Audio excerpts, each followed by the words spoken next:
শান্তি শৃঙ্খলা নিরাপত্তা ও সম্প্রীতি রক্ষায় দেশের বিভিন্ন জায়গায় মতবিনিময় সভা করেছে বিএনপি নেতারা। কোথাও কোথাও বিজয় মিছিল বের করা হয়। প্রতিনিধিদের পাঠানো তথ্য ছবিতে ডেস্ক রিপোর্ট। দীর্ঘ 15 বছর পর নাটোরে উন্মুক্ত স্থানে জনসভা করল বিএনপি। এতে প্রধান অতিথি ছিলেন বিএনপি চেয়ারপারসনের উপদেষ্টা রুহুল কুদ্দুস তালুকদার দুলু। এ সময় তিনি শিক্ষার্থীদের আন্দোলনে নির্বিচারে হত্যার অভিযোগ তুলে আওয়ামী লীগকে নিষিদ্ধ করার দাবি জানান।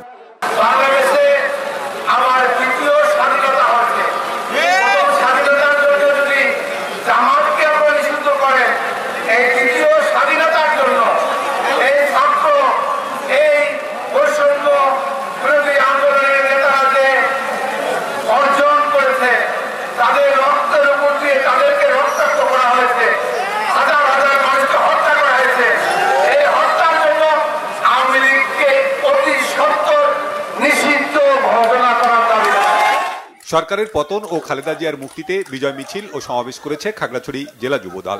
আদালত সড়ক থেকে মিছিলটি বের হয়ে বিভিন্ন সড়ক ঘুরে পৌর শাপলা চত্বরের মুক্ত মঞ্চে সমাবেশ করে।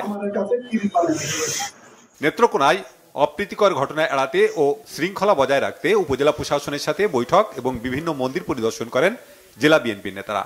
এ সময় জেলা বিএনপি নেতারা সংখ্যালঘু সম্প্রদায়ের সম্পদ রক্ষায় সকলকে ঐক্যবদ্ধ হয়ে কাজ করার আহ্বান জানান। নীলফামারীতে বিজয় ও শান্তি মিছিল করে সাধারণ শিক্ষার্থী ও সর্বস্তরের জনগণ। শহরের শহীদ মিনার চত্বর থেকে বিজয় মিছিল বের হয়ে বিভিন্ন সড়ক ঘুরে আসে। ঝালকাঠির কাঠালিয়ায় শান্তি বজায় রাখতে মতবিনিময় করেছেন কেন্দ্রীয় বিএনপির ধর্ম বিষয়ক সম্পাদক মোহাম্মদ রফিকুল ইসলাম জামাল। উপজেলার বিভিন্ন মন্দির পরিদর্শন করেন তিনি। সব ধর্মের মানুষের জানমাল রক্ষায় সবাইকে কাজ করার আহ্বান জানান তিনি। ময়মনসিংহে শান্তি শৃঙ্খলা নিরাপত্তা ও সম্প্রীতি রক্ষায় ধর্মীয় এবং ব্যবসায়ী নেতাদের সাথে মতবিনিময় করেছেন রাজনৈতিক নেতারা। জেলা প্রেস ক্লাবের উদ্যোগে সবাই বিএনপি সহ বিভিন্ন দলের নেতারা বক্তব্য রাখেন। ভৈরবে বিধ্বস্ত থানা পরিদর্শন করেন বিএনপির কেন্দ্রীয় নেতা শরীফুল আলম। পরে সমাবেশে নেতাকর্মীদের শান্ত থাকার আহ্বান জানান তিনি। শান্তি ঐক্য সংহতি ও সাম্প্রদায়িক সম্প্রীতির লক্ষ্যে রাজবাড়ীতে সমাবেশ করেছে বিএনপি। শহরের শহীদ মুক্তিযোদ্ধা স্মৃতি চত্বরে সমাবেশে সাবেক সংসদ সদস্য ও জেলা বিএনপির সাবেক সভাপতি আলী নওয়াজ মাহমুদ খৈয়ম সহ অন্য নেতারা বক্তব্য রাখেন।